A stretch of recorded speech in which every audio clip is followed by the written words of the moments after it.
안녕하세요. 안녕하세요. 자, 오늘은 저번 시간에서 53페이지에 자연인에 대한 얘기가 나오는데 거기부터 보도록 하죠. 지금부터 여러 가지 기존 개념을 배우는데 일단 권리 능력이라는 개념이 있고요. 그 다음에 의사 능력이라는 개념이 있고 행위 능력이라는 개념이 있어요. 그래서 권리 능력, 의사 능력, 행위 능력 이 세 가지 개념을 알아야 되는데 일단 권리 능력이 뭐냐 그때 권리 능력이란 권리 의무를 가질 수 있는 능력을 권리 능력이라고요. 즉 권리 의무를 가질 수 있는 사람 우리는 권리 능력이라고 하고 대한민국 법제에서는 권리 능력을 가질 수 있는 사람은 딱 둘밖에 없어요. 누구냐면 자연인과 법인이에요. 그래서 우리 민법 3조는 사람은 생존하는 동안, 즉 살아있는 동안 권리와 의무의 주체가 된다라고 규정되어 있어요.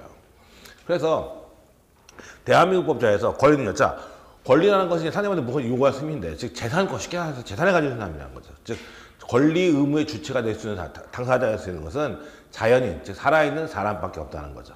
그러니까 여러분의 나라 전부 살아있으니까 4명의 통장, 4명의 집, 4명의 차 있을 수 있어요, 없어요?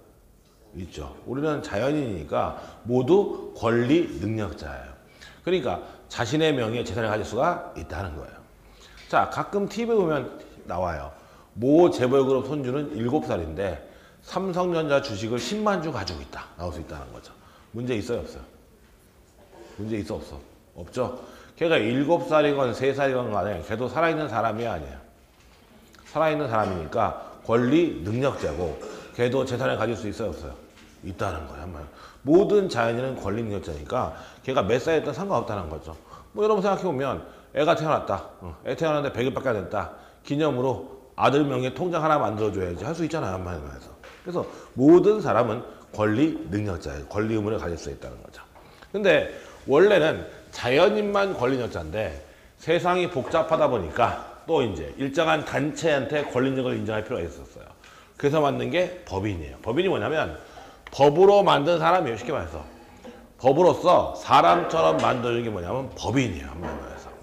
그래서 대표적인 법인이 뭐가 있냐면 회사가 있어요. 회사가. 우리 상법에 가면 어떻게 되냐면 모든 회사는 법인으로 한다라고 되어 있어요. 그러니까 삼성전자 주식회사는 법인이죠. 그럼 삼성전자 주식회사도 권리 능력자예요? 아니에요? 권리 능력자고 삼성전자 명의의 땅, 삼성전자 명의의 통장, 차 다 있을 수가 있다는 거예요. 한마디로 해서. 그러니까 대한민국 법제에서는 자연인과 법인만이 권리 능력자다. 그래서 여러분들이 가끔 TV에 보면 해외 토픽에 나오는 얘기가 있어요. 할머니 돌아가시면서 뭐 키우던 고양이한테, 강아지한테 20만 부 상속하고 돌아가신다. 이런 일들 벌어진단 말이에요. 외국에서. 우리나라에서는 절대 그런 일이 벌어지지를 못해요. 우리나라에서는 강아지나 고양이는 물건에 불과하고 권리 능력자가 아니에요. 우리나라에서는 딱 누구밖에 없다? 자연인과 법인밖에 없어요. 그 외에는 없어요. 그 다음에 의사능력이라는 게 있는데 이 의사능력이란 뭐냐면 사물을 변별할 수 있는 능력을 의사능력이라고 해요. 사물을 변별할 수 있는 능력. 즉 다시 말해서 제정신이냐 이거예요. 제정신이냐. 사물을 변별하는 능력은 제정신이고 제정신이냐 이거고 대부분 우리는 전부 다 정신이 있어요, 없어요? 있죠. 근데 가끔 제정신이 아닌 사람도 있죠. 그런 사람들은 뭐냐면 의사 무능력자라고 얘기해요. 사물을 변별할 능력이 없는 자, 그런 자를 뭐냐면 의사 무능력자라고 하고 의사 무능력자 쉽게 말하면 미친놈이죠. 그 다음에 만취한 사람, 만취해서 필름 끊겼죠. 한마디로 해서. 그럼 정신이 있어요, 없어요? 없죠. 그 사람도 의사 무능력이야. 만취자. 아니면 4살 먹은 애, 5살 먹은 애. 걔들도 사물을 변별할 수 있는 능력이 있어요, 없어요? 없죠. 없어요. 걔들도 없어요. 그렇죠? 걔들의 법률행위는 무효예요. 만약에 의사 무능력자가 법률행위를 하면 그 법률행위는 뭐다? 무효다. 법률행위는 여러 가지 있는데 쉽게 말해서 계약이라고 생각하면 돼요. 여러 가지 있는데 의사 무능력자 한 계약은 뭐다? 무효다. 한마디로 말해서. 계약은 효력이 없다. 아무 효력이 없다. 무효다는 거야. 한마디로 말해서. 그 다음에 행위 능력이라는 게 있는데 이 행위 능력은 이제 법률행위 능력을 얘기하는 건데 일단 이 법률행위라는 개념을 좀 얘기를 해줘야겠다. 어차피 해야 되니까.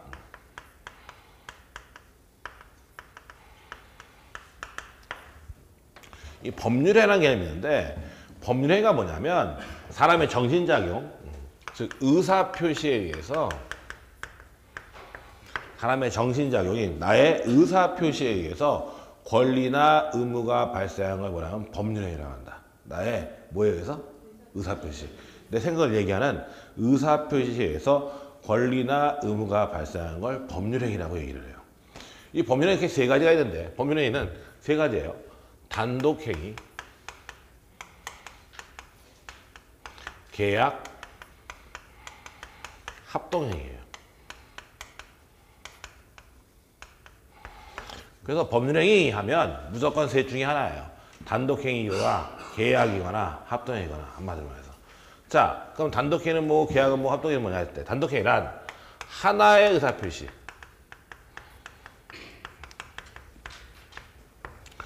하나의 의사표시에 의해서 권리나 의무가 발생하는 걸 뭐라 하면 단독행위라고 하고 계약이나 합동행위는 두 개 이상의 의사표시의 합치예요. 하나의 의사표시에 의해서 권리가 발생하는 건 뭐예요? 단독행위고 계약이나 합동행위는 두 개 이상의 의사표시에 뭐가 있어야 된다? 합치, 합의가 있어야 된다. 그러면 생각을 해보면 자 단독행위의 대표적인 게 유언이라는 거죠. 유언. 그래서 내가 죽을 때가 됐으니까 큰아들은 집을 주고 둘째 아들은 현금 2억을 줘라 라고 유언을 했다는 거예요. 한마디로 말해서. 그럼 상대방인 큰아들, 둘째 아들이 좋아요, 싫어요 얘기해도 큰아들은 집 받을 권리 있어요, 없어요? 있죠. 둘째 아들은 돈 받을 권리 생겨야 생겨요? 생겼죠. 나 혼자 얘기했는데 상대방한테 뭐가 발생했다? 권리가 발생했다. 따라서 이 유언은 어떻게 대표적인 단독행위예요. 한마디로 말해서. 그 다음에 계약이나 합동행위는 두 개 이상의 의사표시 합치가 있어야 되는데 계약은 서로 반대 방향의 의사표시 합치고 합동행위는 동일 방향의 의사표시 합치다라고 얘기해요. 즉 계약은 서로 이해가 충돌되고 합동행위는 이해 충돌이 없다라는 거죠. 그래서 예컨대 그런 거라는 거예요. 내가 앞에 옷을 사러 갔다. 얼마예요? 하고 물어보니까 아저씨가 3만 원이요 라고 얘기하더라. 그럼 아저씨는 옷을 지금 얼마에 팔겠다?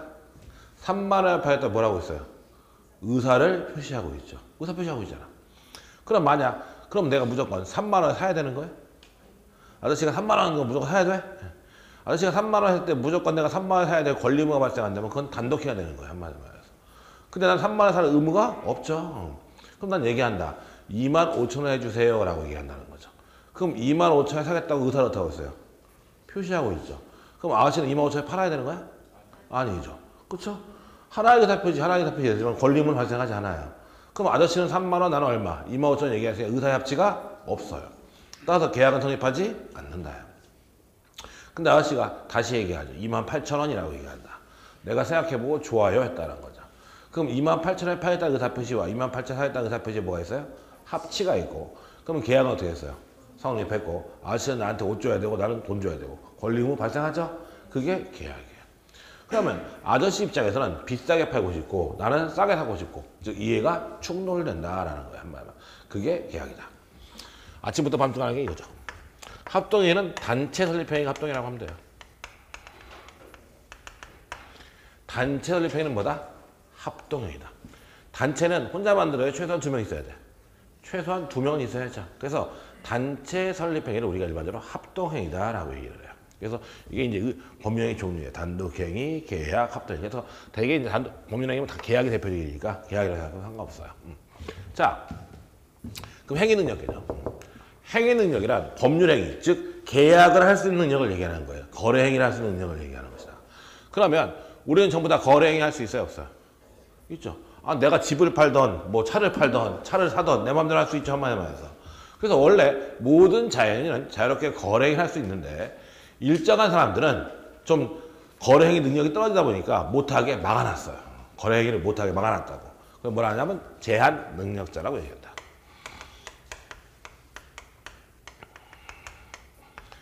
거래행위를 못하게 막아놓은 사람이 뭐라 한다? 제한 능력자라고 해요. 옛날에 행위 능력이라 했는데 지금 법이 바뀌어서 제한 능력자라고 한다. 이 제한 능력자는 4명인데 그게 누가 했다? 미성년자, 피성년 후견인, 피자가 당한다는 거예요. 성년 후견을 당한다라는 얘기예요. 한번 말해서 피한정 후견, 피특정 후견이 있어요. 근데 피특정 후견인은 능력자예요, 사실은. 저건 뭐 신경 쓸 거 없는데 이게 있어요. 이 네 명을 뭐란다? 제한 능력자라고 얘기한다. 자, 그러면 미성년자는 만 몇 살? 19세. 만 19세 미만자가 뭐예요? 미성년자야. 만 19세 미만자는 미성년자로서 독자적인 거래를 할 수가 없게 나왔어요. 획일적으로 법에 의해서 만 19세 미만자는 미성년자다 막아서 걔들은 독자적인 거래를 할 수가 없어요. 그러면 미성년자도 재산을 가질 수 있어요, 없어요? 있죠. 근데 뭘 못해? 근데 재산을 가질 수 있지만 거래는 못해요. 한번 스스로 거래할 수는 없어요. 그럼 누군가 미성년자의 재산을 관리하고 대신 거래해줄 사람이 있어야죠. 그게 누구예요? 법정 대리인이에요.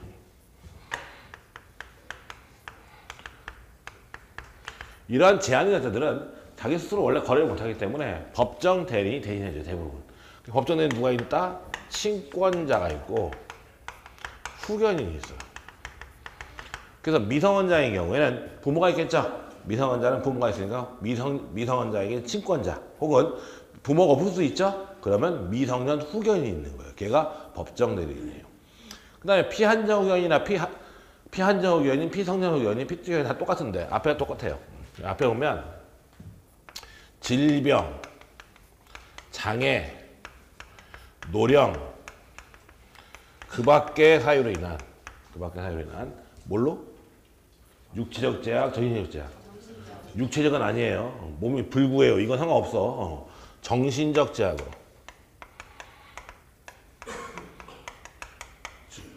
몸하고 상관없어요. 육체적은 필요 없어. 정신적 제약, 정신적 제약으로 사무처리 능력이, 즉 사무처리 능력이란 결국 일처리 능력이죠. 피성년 후견은 어떻게 했어요? 지속적 결여. 사무처리는 어떻게 했다? 지속적으로 결여했다. 계속 일을 못하는 사람이거든. 정신상태가 안 좋다 이거죠. 정신상태가. 그 다음에 피한정이는 뭐라고요?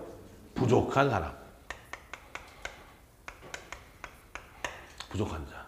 그 다음에 피특정에는 일시적 후원 혹은 특정 사무에 대한 후원이 필요한 자라고 되어 있어요. 한마디로 해서. 그래서 앞에 다 똑같아요. 질병, 장애, 노령, 그 밖의 사유로 인한 정신적 제약으로 인해서 사무 처리 능력이 지속적으로 되는 자는 뭐예요? 피성년 후견인. 부족한 자는 피한정 후견인. 일시적 후원 또는 특정 사무에 대한 후원이 필요한 사람은 피특정 후견인이에요. 근데 여기서 항상 주의할 게 뭐냐면 미성년자는 법에 의해서 만 몇 살? 19세 미만자는 획일적으로 한 미성년자야. 근데 얘들은 그냥 지속적 결여했다 부족하다 해가지고 무조건 되는 것이 아니라 반드시 뭐가 있어야 된다? 법원에 선고가 있어야 돼요.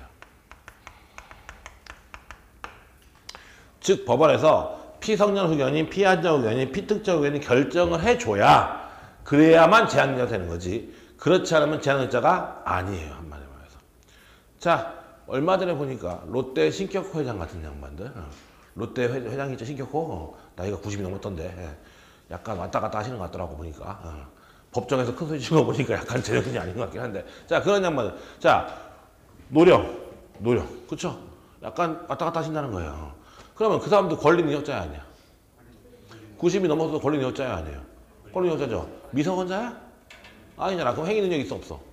있잖아. 행위적으로 법에 의해서 미성년자는 못하지만 하잖아요. 행위 능력 있잖아요. 그럼 거래행위 할 수 있어 없어?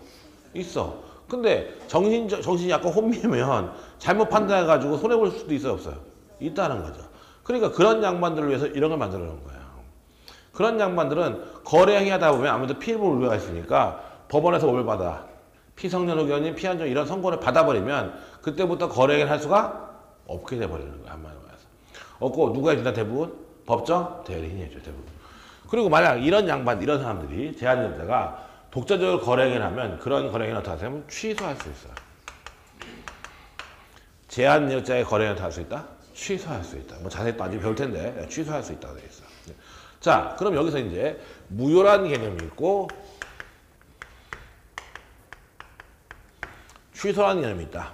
무효라는 개념이 있고 취소라는 개념이 있는데 이건 법학에서 아주 기초적인 개념입니다. 자, 무효란 그 계약, 법률행위가 처음부터까지 아무런 효력이 없는 게 뭐예요? 무효예요. 무효는 그 계약은 처음부터까지 아무런 효력이 없어요. 취소는 일단 효력이 있어요, 없어요? 있다가 취소권자가 취소하면 처음으로 돌아가서 효력이 없어진다. 이때 들어가는 건 뭐라고 한다? 소급효라고 한다.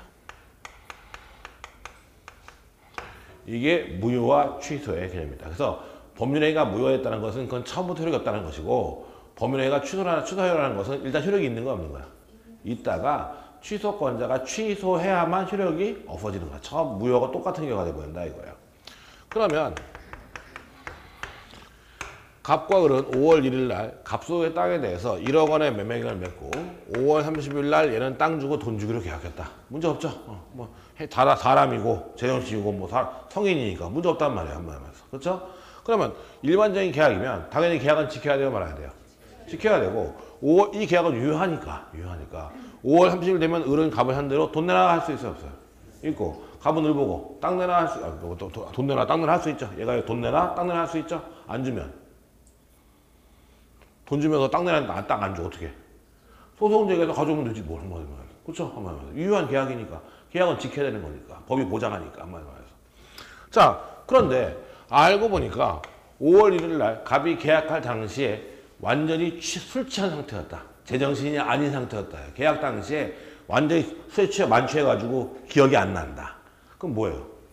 의사 무능력이죠? 그럼 5월 1일 날 갑과 을의 땅 1억 원의 매매 계약은 뭐예요? 무효라는 거예요. 그럼 계약은 있는 거야 없는 거야? 없다는 거죠. 무효죠. 그러면 아직 이행 전 아직 집도 안 주고 땅도 안 줬고 돈도 아직 안 받았어요. 이행했어 안 했어 아직? 안 했죠? 이행 전이면 5월 30일 날 을이 갑을 상대로 땅 내라 하면 땅 줘야 된다 안 줘야 된다? 안 줘도 되고 소송 제기한다. 땅 달아 소송 제기한다. 이긴다 진다? 진다. 이행을 청구할 수가 없어요. 이행할 필요가 없다. 이행을 청구할 수도 없고 이행할 필요도 없다. 그렇죠? 이행 전에는 이행할 필요가 없고 이행 후다. 즉 등기 넘어갔고 돈 받았다. 그럼 뭐예요? 이행 됐어 안 됐어? 됐죠? 그럼 이행 후가 되는 거죠. 한마디로 말해서. 근데 알고 보니 했는데 알고 보니까 미쳤다. 대정신 아니었다. 한마디로 말해서. 그럼 어떻게 된다? 어떻게 된다? 부당이득. 취소가 왜 나와 여기서. 맨날 하는 거. 계약이 무효가 되거나 취소가 되면 이행 전에는 이행할 필요가 없고 이행 후면 돌려줘야 한다라고 했죠. 부당이득이란 뭐냐면 민법 741조 법률상 원인 없이 이득을 얻은 경우에 그 이득을 돌려주는 걸 뭐라 한다? 부당이득이라 한다. 그래서 몇 번 얘기했는데 내가 통장을 찍었더니만 1억이 들어왔더라. 뭐야 보니까 어떤 놈이 송금을 잘못했더라. 한마디로 말해서. 어떻게? 돌려줘야지. 내가 1억을 받을 법적인 원인이 있어요 없어요? 없죠. 법률상 원인 없이 이득을 받았으니까 그 이득 어떻게 하라? 돌려줘라. 그게 부당이득이라고요. 한마디로 말해서. 알겠죠? 뭔 얘기인지. 그러면 보자고요. 얘가 땅을 받고 얘가 돈을 받은 건 이 계약 때문에 그런 거 아니야. 근데 계약이 뭐라고요? 무효라고요. 그러면 계약 법률상 원인 없이 돈 받고 땅 받은 거 아니야. 따라서 어떻게 해라? 돌려줘라. 알겠죠? 뭔 얘기인지. 근데 얘가 자 계약했어요. 근데 알고 보니 갑이 18세 미성년자네. 그럼 미성년자죠? 미성년자는 독자적인 법률 할 수 없다 했죠? 그럼 미성년자 보면 어떻게 할 수 있다? 취소할 수 있다. 취소할 수 있다. 그럼 이 계약은 일단 효력이 있는 거야 없는 거야?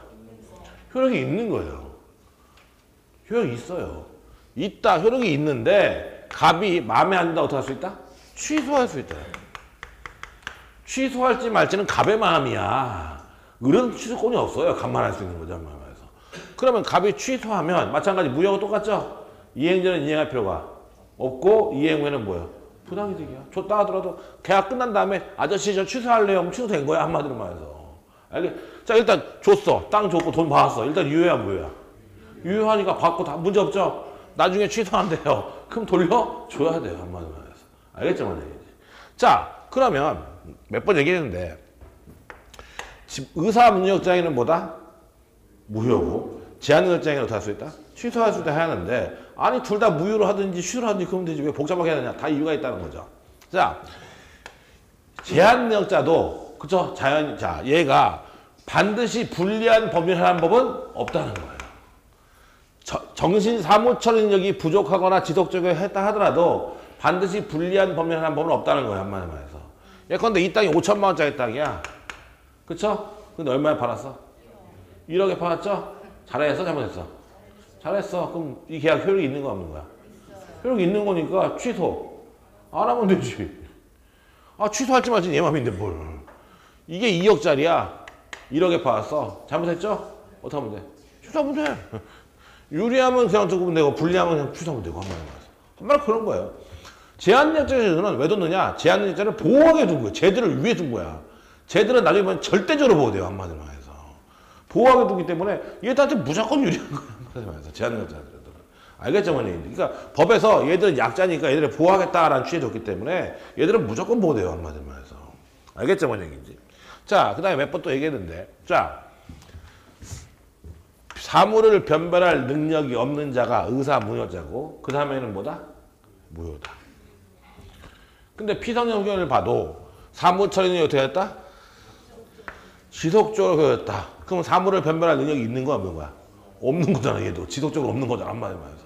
그럼 똑같은 놈 아니냐 한마디로 말해서. 근데 왜 이거 두 개 만들었니? 다 이유 있다고 했죠. 왜냐하면 입증 책임 문제다. 입증 책임 문제다 결국은. 자, 내가 정신이 왔다 갔다 한다. 정신이 왔다 갔다 해. 치매 노인들 계시잖아. 어르신들 보면 정신이 맑을 때도 있고 나가실 때도 계시잖아요. 한마디로. 근데 정신이 왔다 갔다 하는데 어떤 계약을 맺었는데 정신이 나갔을 때 맺은 계약이에요. 그쵸? 그럼 그 계약은 뭐예요? 아, 정신이 나갈 때잖아. 내가 어디 제한여자라고 했어. 내가 걔가. 그쵸? 의사 뭐예요? 무능력이니까 뭐예요? 무효죠. 당연히. 의사 무능장애는 뭐다? 무효다. 그러면 주장을 하겠죠. 이쪽에서. 아, 그때 정신이 맑지 못할 때 계약을 했어요.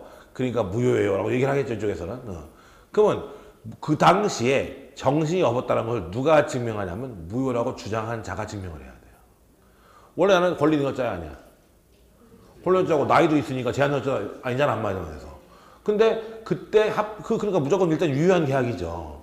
근데 그때 하필 정신이 나갔다는 것은 그 무효를 주장한 내가 입증을 해야 된다고. 그럼 입증이 쉬워요? 어려워요? 어렵지. 그거 그 당시 정신이 왔다 갔다 하는데 그때만 한 방 정신이 나갔다. 그거 입증이 쉽지 않단 말이에요.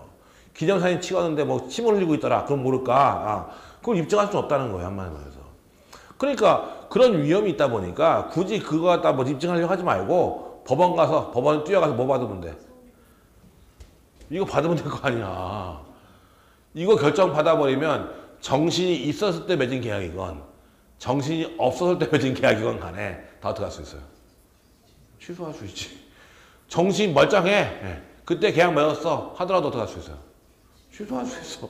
정신 없을 때 맺은 건 정신 있을 때 맺은 건 다 취소할 수 있어요. 이거 완전히. 왜? 나는 뭐니까? 비성년후견이니까. 알겠죠? 뭐냐? 입증할 필요가 없는 거야. 한마디 말해서. 그러니까 정신이 혼미하셔가지고 왔다 갔다 하신다. 그러면 굳이 뭐 그걸 입증하려고 하지도 말고 그 양반 돈 많으면 가서 이거 해야 돼요. 이거 해야 돼요. 이거 결정 내려버리면 돈 마음대로 못 쓰니까 한마디로 말해서. 알겠죠? 뭔 얘기인지? 이렇게 돌아가죠. 이게 이제 맞는 이유예요. 제한능력자들을 한마디로 말해서. 자, 아무튼 대충 이런 얘기들이 이제 하나씩 배울 거예요. 자세한 내용들을. 자, 그러면 일단 53페이지부터 보자고요. 자연인 하고 넘어오죠. 그러면 첫 번째가 뭐예요? 권리, 능력 나와 있어요. 그래서 권리, 능력이란 동그라미 1번 권리와 의무의 주체가 될 수 있는 자격을 의미한다. 민법 3조는 사람은 생존한 동안 권리와 의무의 주체가 된다라고 규정하면서 민법 34조는 법인은 법률의 규정에 쫓아 정관으로 정한 목적의 범위 내에서 권리와 의무의 주체가 된다고 규정한다. 따라서 우리 민법상 권리는 누구다? 자연인과 법인이다. 그래서 사람은 생존하는 동안 권리와 의무의 주체가 된다고 되어 있어요. 법에. 자, 구별 개념. 첫째는 뭐가 있냐면 의사 능력이 있죠. 사물을 변별할 수 있는 능력을 뭐라 한다?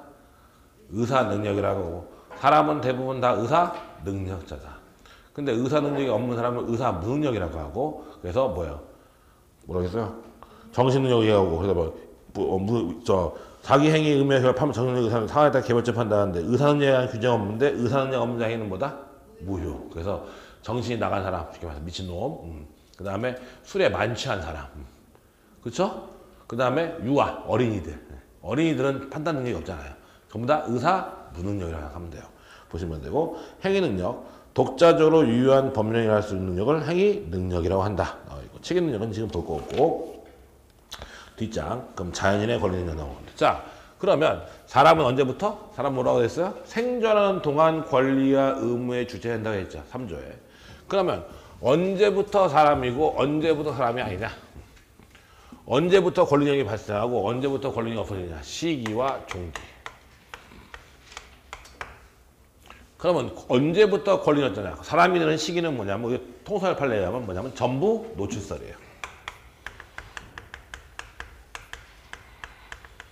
언제부터 사람이냐 했을 때 우리 통설 판례는 뭐에 해당한다? 전부 노출설. 즉 태아가 모체에서 완전히 나왔을 때 그때부터 뭐다? 그때부터 뭐야? 사람이야. 그때부터 자연인이야. 한마디로 태어났을 때부터 한마디로 응애하고 태어날 거 아니야. 그렇죠? 그때부터 사람이다. 한마디로 말해서. 그때부터 권리다. 그러면 애가 태어나면 출생신고 해야 돼요? 말아야 돼요? 하는데 그럼 출생신고해야만 권리능력자예요? 태어나면 그냥 권리능력자예요? 태어나면 그냥 권리능력자야.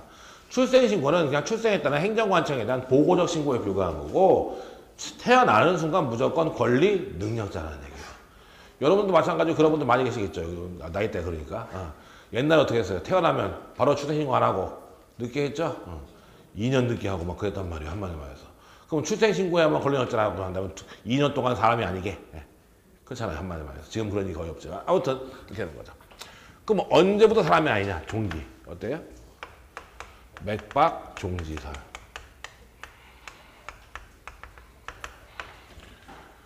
권리 능력의 종기에 대해서는 뭐 했다냐면 맥박 종지설에 따라요. 뭐 뇌사설도 있고 여러 가지 학설이 있는데 우리가 일반적으로는 맥박 종지설. 즉 맥박이 어떻게 했을 때 멈췄다. 맥박이 멈췄다는 결국 심장이 멈췄다는 얘기예요. 그래서 심장이 멈췄을 때부터 사람이 아니다라는 거예요. 그래서 몇 번 아시면 알겠지만 몇 번 얘기했는데 자 이거 보자. 우리가 의학 드라마에 보면 사람이 죽잖아요.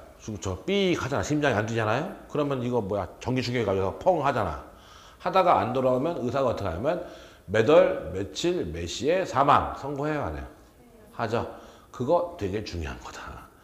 태어난 건 별로 안 중요해 솔직히. 죽는 게 중요하다. 왜 죽는 게 중요하냐면 왜 때문에? 상속 때문에. 죽는 건 중요한 건 상속 때문에 같아요. 뒤에 또 이것도 연결되니까 알아야 되는데. 자, 그러면 아시면 아시지만 자, 상속 순위를 다시 한번 보자. 자, 1순위. 내가 죽었다. 그러면 1순위 상속인은 누구다? 직계, 비속.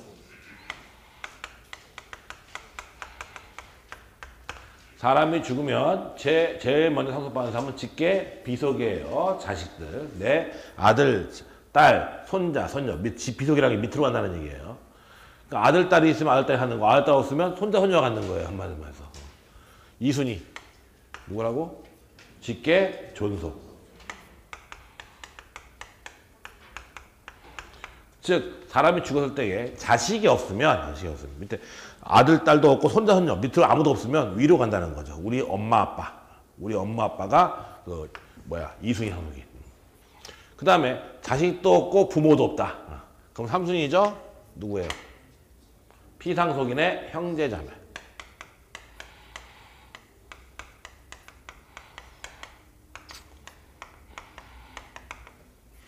아버지가 돌아가셨죠? 그럼 내가 상속을 받죠? 나 뭐예요? 상속인이에요? 피상속인이에요? 아버지가 돌아갔잖아. 내가 상속 받았잖아. 나 상속인이냐? 피상속이냐? 상속인이지.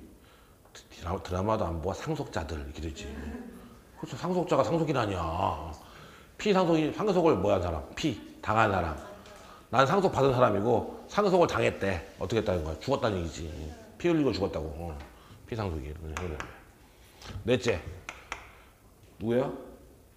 이것도 없어. 그러면 사촌.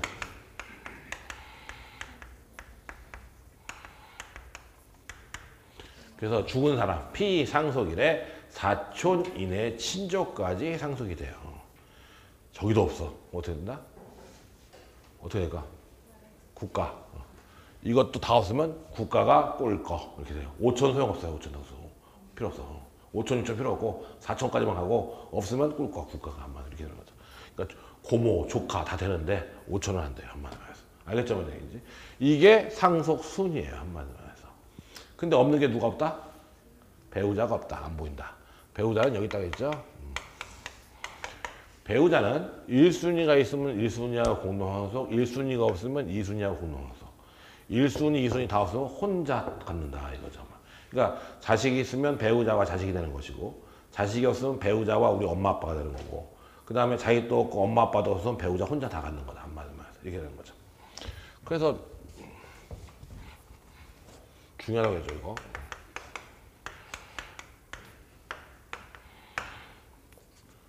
극적으로 2명 만들어야지. 얘네 엄마 아빠 다 있어. 얘하고 차 타고 갔어요. 차 타고 가다가 교통사고가 났어요. 그래서 둘 다 중환자실에 누웠어요. 얘 재산이 100억이야. 눈이 번쩍 띄죠? 100억이에요. 자, 그럼 누가 먼저 죽냐면 중요하다, 안 중요하다? 중요하다. 둘 다 교통사고 누웠을 때에 얘가 먼저 죽느냐, 얘가 먼저 죽느냐는 굉장히 중요한 문제가 보인다. 왜 중요한 문제가 되냐면 만약 얘가 먼저 죽었다. 그쵸?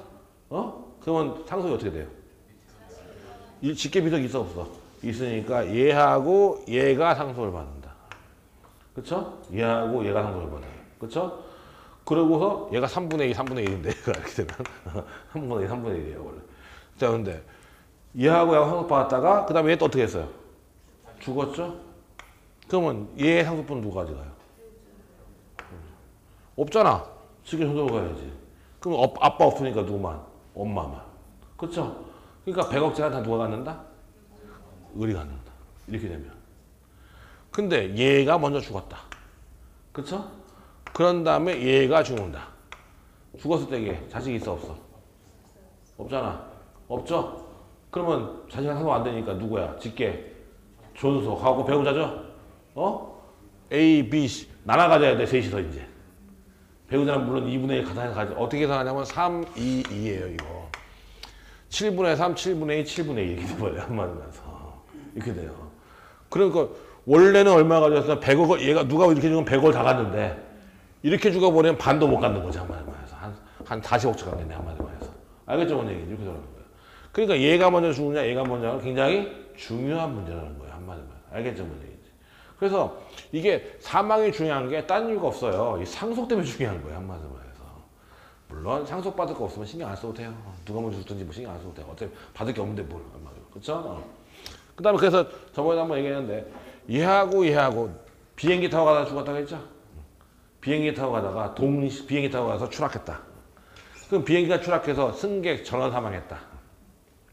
그럼 얘가 먼저 죽냐 얘가 먼저 중요해 안 중요해? 중요한 거죠. 한마디로. 중요한 문제가 있는데 다 죽었으니 누가 먼저 죽었는지 알 수가 없다. 그때 나오는 게 뭐다? 동시 사망의 추정이다.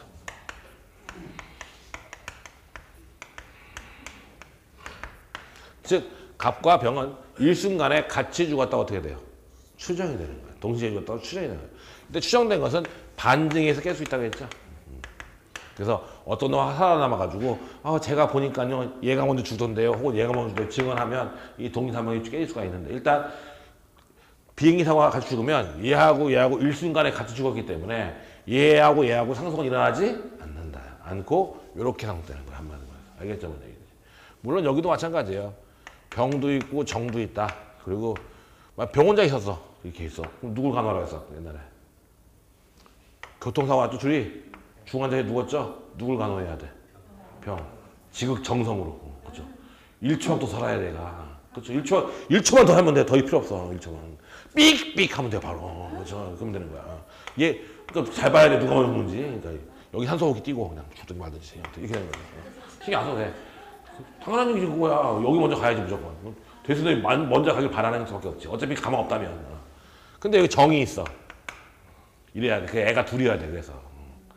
그럼 정이 있으면 얘 죽어도 얘가 상속받잖아. 일로는 안 가잖아. 그러니까 이때는 지극정성 간호해도 돼요. 둘 다. 그렇죠. 애가 둘이면 그렇죠. 또 하나 있잖아. 하나. 예비 스페어가 있잖아. 스페어가. 그렇죠. 알겠죠? 근데 하나면 절대적으로 지극정성으로 간호해야지. 무슨 말이죠? 둘이면 뭐 남편도 불쌍하니까 좀 해줘야지. 무슨 말이죠? 알겠죠? 뭔 얘기인지? 그러니까 애가 둘이어야 되겠어. 나 어떡하지? 하나밖에 없는데. 아, 어차피 상속받는 게 없으면 상관없으니 안 써도 되지 뭐. 어차피 이렇게 된 거죠. 아무튼 요게 이제 요것 때문에 중요한 거예요. 요것 때문에 맥박 종리설 한마디로 해서 보시면 되죠. 자, 그 다음에 이제 중요한 게 뭐냐? 요즘에 뜸한데 아주 잘 안 나오더라고 이상하게. 나올만 한데 태아의 권리 능력에 대한 얘기가 시험에 거의 잘 안 나와요. 안 나왔는데 또 뜬금없이 나올 수도 있으니까 좀 기억을 해보자. 자, 그러면 태아는 권리 능력자예요, 아니에요? 아니지.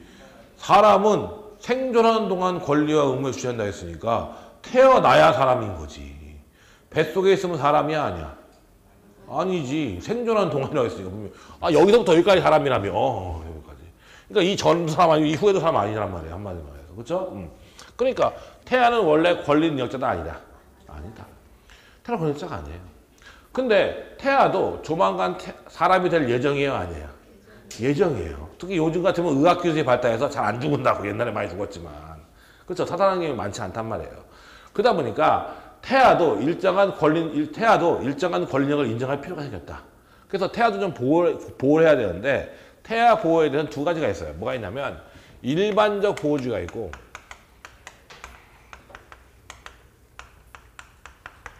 개별적 보호주의가 있어요. 이때 일반적 보호주의는 말 그대로 일반적으로 태아도 보호한다는 거예요. 즉 태아도 일반적으로 다 보호해서 모든 법률 관계에서 권리력을 갖는다라는 거예요. 그러니까 태아도 계약도 할 수 있고 증여도 할 수 있고 다 할 수 있다는 거예요. 뱃속에서. 뱃속에 앉아서 다 할 수 있다. 권리력을 갖는지니까 한 말. 그 일반적 보호주의고. 개별적 보호주의는 태아는 원래 사람이에요, 아니에요? 아닌데 특별히 문제되는 개별적 사안에서만 보호해주겠다. 개별적인 것만 보호해주겠다. 그래서 우리는 개별적 보호주의라고 한다.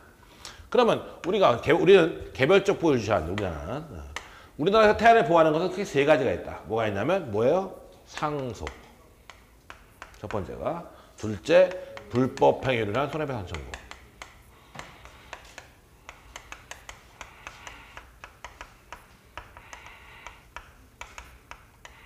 셋째 뭐 있어요? 인지를 받을 수 있는 권리. 그치? 인지 처분권은 없어요.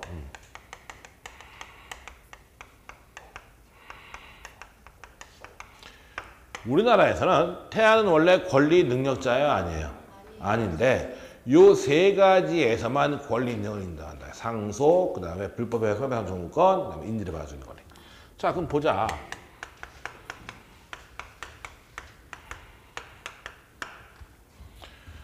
갑을 태아병, 그 다음에 정 이렇게 있다. 이 상태에서 갑이 죽는다. 그럼 상속은 어떻게 돼요? 원래 자식이 있어, 없어? 없잖아. 없죠? 태아잖아. 사람 아니잖아. 그럼 누가요? 을과 정이 상속을 받아요. 그런 다음에 나중에 병이 태어나겠죠? 태어난다 하더라도 상속받을 수가 없어. 왜? 모든 법률 요건은 법률 행시, 문제된 시점이 기준이에요. 즉 갑이 죽었을 당시에 자식이 있어서 없었어. 없었기 때문에 나중에 생겼다 하더라도 얘는 재산에서 못 받아요, 원래. 권리여자가 아니니까. 그렇잖아요, 원래. 사람이 아니잖아. 조금 불합리해, 안 불합리해? 많이 불합리하다는 거죠, 이거는. 그렇죠. 계약 같은 건 좀 그렇겠지만 이건 많이 불합리하다는 거죠. 그래서 우리 법은 태아는 원래 권리력이 있다, 없다? 없는데 상속에 있어서는 권리력을 인정한다. 태아인 동안에도. 즉 얘가 뱃속에는 태아지만 상속은 받을 수 있다라는 거예요. 한마디로 해서. 알겠죠? 뭔 얘기인지. 근데 이제 문제는 뭐냐면 얘 상속을 받긴 받는데 얘가 죽을 수도 있잖아. 못 태어날 수도 있잖아. 그런 위험은 있다는 거죠. 한번 더 좀 이따 나오고. 일단 태아도 그래서 권리력을 인정한다. 자, 그 다음에 또 어떤 데 있냐 하면 엄마 을 뱃속에 태아 병이 있죠? 근데 A라는 애가 차를 몰고 가다가 을을 쳤어. 임산부를 친 거지, 한마디로 말해서. 그래서 병원에 누웠는데 을도 누웠고 임산부가 병원에 누운 거죠. 한마디로 해서. 근데 뱃속에 있는 애도 좀 다칠 수도 있겠죠. 한마디로 해서. 근데 이 교통 자 그러면 을은 당연히 얘한테 소배방을 청구할 테고 병은 소배방 청구할 수 있어요 없어요? 병. 어?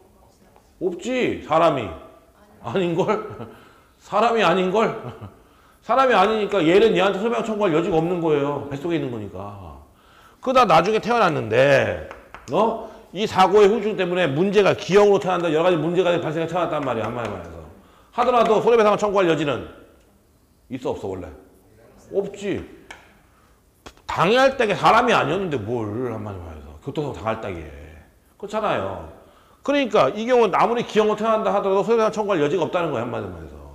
알겠죠? 뭔 얘기인지. 그러니까 좀 불합리해 안 불합리해? 불합리하니까 이 경우에도 불법행위 손해배상 청구해도 태아의 권리력을 인정해 주겠다라는 거예요. 한마디로 해서. 그래서 태아인 동안에도 얘를 상대로 불법행위나 손해배상 청구할 수는 있다라는 거예요. 한마디로 해서. 그 다음에 세 번째, 인지를 받을 수 있는 권리. 이게 뭐냐 하면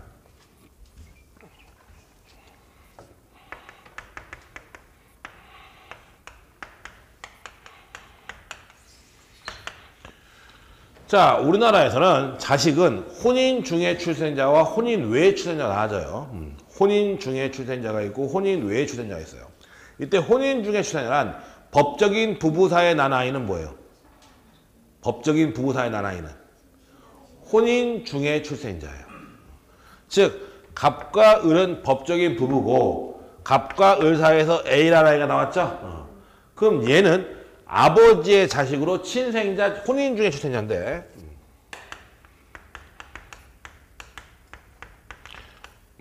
자는 아버지의 자식으로 친생자 추정을 받아요. 법에는 추정으로 되어 있는데 거의 간주예요. 이거 깨려면 친생 부인의 소를 제기해야 돼. 이거는 단순히 뭐 유전자 검사 결과 이거 가지고 안 되고 유전자 검사 결과지 들고서 법원에 소송 가서 소송에서 이겨야만 깨져요. 이거는 거의 간주예요. 간주. 그 다음에 얘가 병하고 바람 필 수 있어요 없어요? 있죠. 바람 펴서 삐란 아이가 나오는 거죠. 한마디만 해서. 그쵸? 얘는 엄마는 있어요 없어요? 없어. 아빠는? 없어.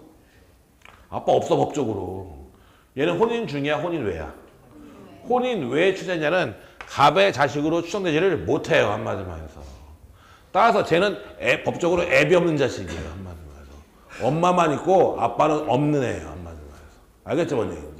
혼인 중에 출생자는 부모가 다 있는데 혼인 외에 출생자는 애비 없는 자식이야. 한마디로 해서. 근데 얘를 내 자식 인정할 수 있어요 없어요? 있어요. 그걸 뭐라면 인지라고 해요. 인지. 그러면 병의 뱃속에 태아가 있다는 얘기죠. 한마디만 해서. 태아가 있다 하더라도 태아도 뭘 받을 수 있다? 인지는 받을 수 있다. 근데 태아인 상태에서 뱃속에서 아빠 나 인정해줘 라고 청구할 수는 없어요. 인지를 받을 수는 있지만 뱃속에서 인지를 청구할 수는 없어요. 뱃속에 앉아가지고 소송할 여지는 없잖아. 한마디로 해서. 그래서 내가 저 태아는 인정할래요. 인지를 받을 수는 있는데 그럼 태어나자마자 이제 아빠가 생기는 거죠. 이제.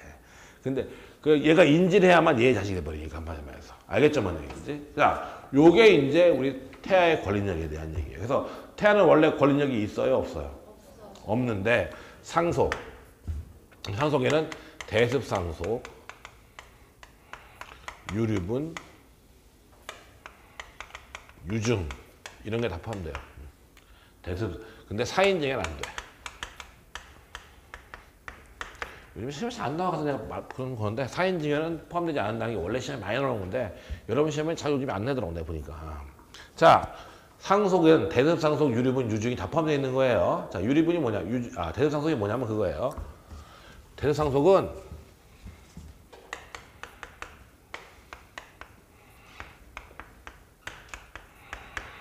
이잖아요. 갑이 있고 자식 A, B, C가 있고 C는 결혼했고 그 다음에 E라는 자식을 두고 있고 이렇게 돼 있어요.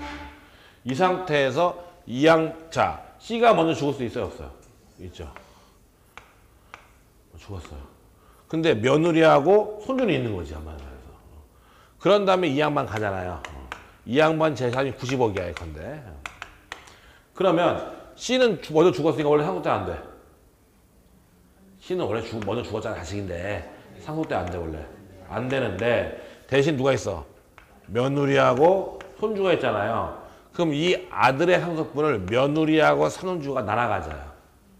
즉 다시 말해서 얘가 얼마에 갔냐면 30억, 얘가 30억, 여기 C의 30억을 D와 E가 나눠간다고.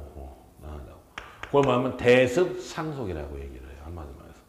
얘가 없어도 얘가 가져요. 며느리도 자식이 아니야. 법적인 자식이거든요. 한마디로 말해서. 따라서 얘가 가져요. 한마디로 말해서. 물론 얘가 재혼해. 재혼하면 받아 못 받아? 못 받아요. 가족관계가 끊기기 때문에. 재혼하는 순간. 그러니까 시아버지, 남편이 먼저 죽었고 시아버지가 돈이 많다. 그렇죠? 재혼해야 돼 말아야 돼? 안 해야 돼요. 알겠죠? 장인어른이 돈이 많고 마누라가 먼저 죽었다. 재혼하면 안 돼요. 한마디로 말해서. 아무튼 이거 대삼성. 그 다음에 유류분이 뭐냐면 유류분이 자 그런 거죠. 우리 둘째 아들 의무자식은 맨날 속만 썩이고 그랬단 말이죠. 그래도 자식 놔두고 죽으면서 유언할 때게 왼수 같은 마누라는 한 푼도 주지 마라 하고 유언하고 죽었어요. 왼수 같은 내가 죽으면 내 재산 모든 재산은 아들 딸만 주고 우리 마누라는 한 푼도 주지 마 하고 죽었다는 거예요. 한마디로 해서. 그러면 우리 마누라는 상속을 받을 수 있을까요 없을까요? 있어요. 그게 유류분이에요. 유류분은 어때요? 법정 상속분의 2분의 1까지 직계 비속과 배우자는 법정 상속분의 2분의 1까지 유류분을 받을 수가 있게 돼 있어요. 아무리 유언으로 안 줘라 주지 마라 해도 받을 수가 있어요. 그게 유류분권이라는 거예요. 한마디로 해서. 그 다음에 유증, 유언으로 증여는 유증이고 그 다음에 사인증여는 자 증여는 단독행위예요 계약이에요? 맨날 모르더라 이거. 증여는 단독행위가 계약이가? 너 이거 가져. 그럼 가져야 되는 권리금 발생해요? 이거 가져요. 그럼 가져야 될 권리금이 있어 없어? 아니 증여가 뭐야? 이거 가지라는 거야. 주는 거 아니야. 너 이거 가져. 그러면 가져야 될 권리가 발생해 무조건? 가져야 될 권리 있고 가져야 될 의무 있어? 아니잖아. 오케이 해야 되는 거잖아. 증여는 뭐야? 계약이야. 이거 단독행위 아니에요. 원래 채권 강론 제일 먼저 나오는 게 증여계약이야. 증여계약, 매매계약, 상대적 비임대적 나오는데 증여도 계약이에요. 이거 당연히. 이거 무상 편무계약이라는데 계약이란 말이에요. 그러면 사인증여가 뭐냐면 사망을 원인으로 하는 증여계약이야. 즉 다시 말해서 내가 증여계약을 하는데 죽으면 효력이 발생하는 거예요. 유증은 내가 유언으로 증여하는 거예요. 큰아들 얼마 주고 둘째 아들 얼마 주고 이건 단독행위인데 사인 증여는 계약이야 이건. 당사자끼리 계약을 맺어야 돼 한마디로 해서. 그러면 태아는 사인 증여를 할 수 있느냐? 할 수 있을까 없을까? 태아는 사인 증여 계약할 수 있어 없어? 없지. 뱃속에서 무슨 계약을 하고 앉아있어. 말이 안 되지. 따라서 사인 증여는 계약이기 때문에 안 된다는 거예요. 굳이 사인 증여 할 필요 없지. 이걸로 하면 되는데 왜 이걸 굳이 해? 유언하면 되지. 유증하면 되지. 그래서 사인 증여는 안 돼요 라는 거예요 한마디로 해서. 자 그 다음에 여기서 보면 법에 보면 전부 다 출세한 것으로 본다라고 되어 있어요. 출세. 자, 불법 행위로 한 손해배상 청구에서 출세한 것으로 본다. 상속에서 출세한 것으로 본다라고 되어 있어요. 이렇게 되어 있어요. 그럼 이 본다의 개념이 뭐냐에 대해서 정지 조건설과 원래 해제 조건설이 있어요. 아까 하얀 얘기인데.